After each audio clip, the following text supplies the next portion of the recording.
Quality education does not matter if you want to be a data analyst. At least that's what social media will have you believe, so I did the data analysis for you.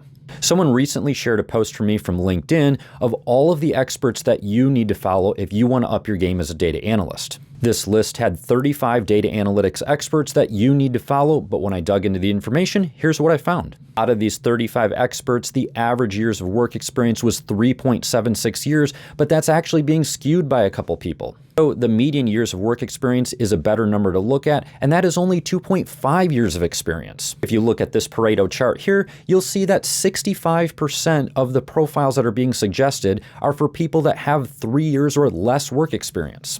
But what about their command of influence? These 35 people influence a whopping 1.4 million followers, not taking out the overlap. The average number of profilers is 43,000, and the median number of followers per profile is 26,000. Now, when you look at the Pareto chart here, you see that 62% of all of the reach is being captured by people with 4 years or less experience in the field. And a whopping 92% of all the reach is being covered by people with 6 years or less experience in the field. Here's a few really crazy things about this.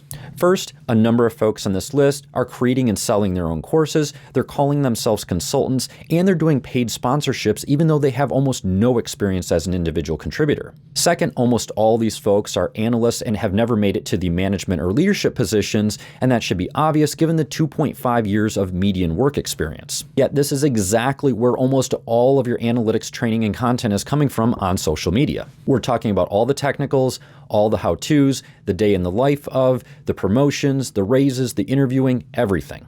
Let that sink in for a second.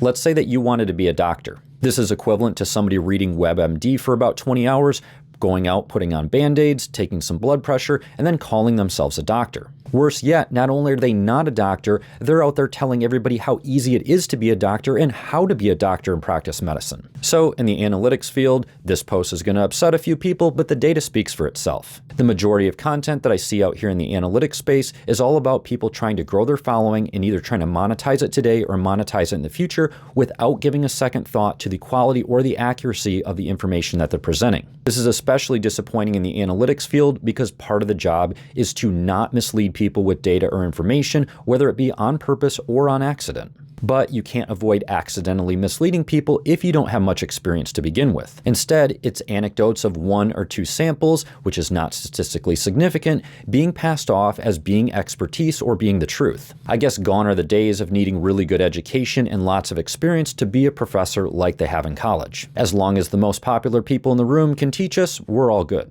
But all this has me wondering if the pilot on my flight tomorrow was trained by experienced pilots or internet cat memes.